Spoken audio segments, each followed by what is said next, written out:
Hello everybody, I'm the Big Easy Chef. Now could you picture a piece of a caramel apple pie with a nice flaky crust?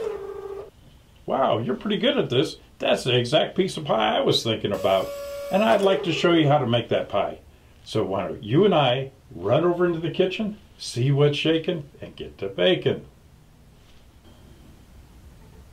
To start, you'll need 4 Granny Smith apples. Also, 2 good cooking apples. I have gravenstein apples, but yellow delicious apples will also work fine. Here's a good tip. When you're cutting things on a board, the board will slip and slide around. To make the board stay in place, you can put a towel under the board. This will cause the board to grip the surface. Something that works even better than a towel is this shelf liner material. It's sold in rolls, and you can cut off just enough to fit under the board. Then no more slipping. You'll need to core and peel the apples. I like to cut the apples from the core, and then you end up with this cool looking apple core. It's square. I like peeling the apples before I cut them from the core, or you can peel them after, your choice. Cut your cooking apples into very small pieces, as you want these apples to cook down. Cut the Granny Smiths into wedges. They don't have to be too thin, as you want them to add some texture to the pie. Add 2 tablespoons of lemon juice. The lemon juice is going to work in 2 different ways. First, it's going to keep the apples from turning brown. And second, it's going to add a nice tartness to the apples. Now as you add the apples to the bowl, mix them good into the lemon juice. After you have all the apples cored, peeled, and cut, add to the bowl 1/2 cup of brown sugar, 1/2 teaspoon of kosher salt, 3 tablespoons of flour. I'm using bread flour. You could use all-purpose flour. 1 teaspoon of cinnamon, and 1 can of caramel sauce. Now, if you can't find this caramel sauce in the store, I have a video on how to make this great caramel sauce. It's very easy to make. Go to my website, thebigeasychef.com. It's in the recipe vault. There's a printable recipe with complete instructions, plus a video. All this is for free, so check it out. Now give the apple mixture a good mix, then cover and set aside. It's time to roll out your pie crust.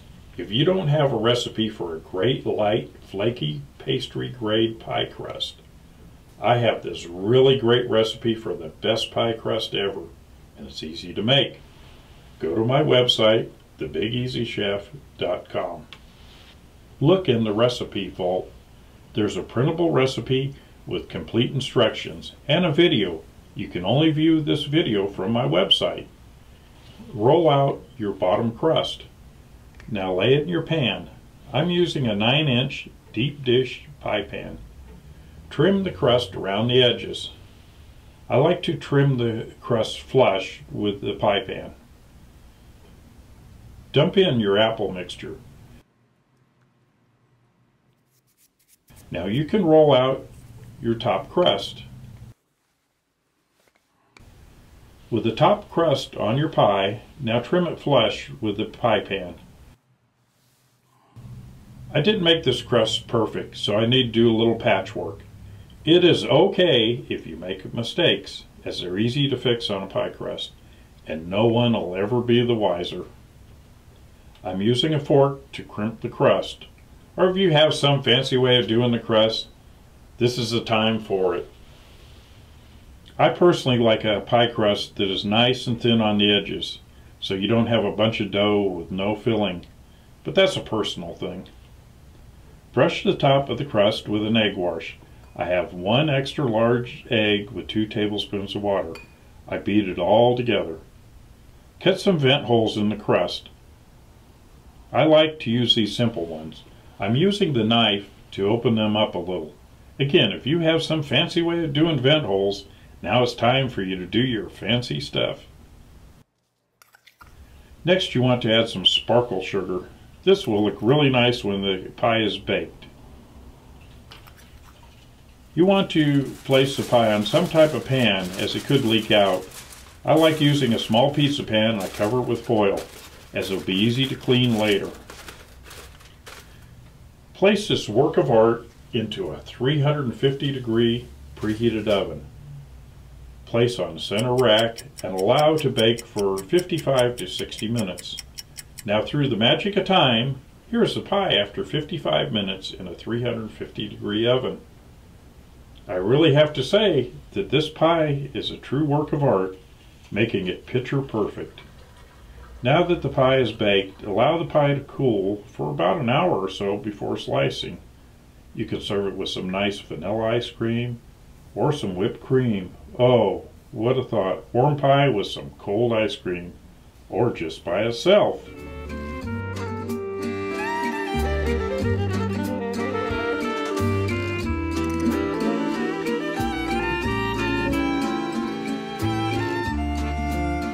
So, there you have it. Now you know how to make caramel apple pie. Now if you need the recipe for the pie crust or the caramel sauce, it's all on my website at thebigeasychef.com. It's under the recipe vault. It's all for free. You don't need an email address, you don't need a password, you don't need any kind of code, and there's videos for both. You can just go there and start clicking away. Remember what they say, you are what you eat, so eat healthy. Until next time, I'm the Big Easy Chef.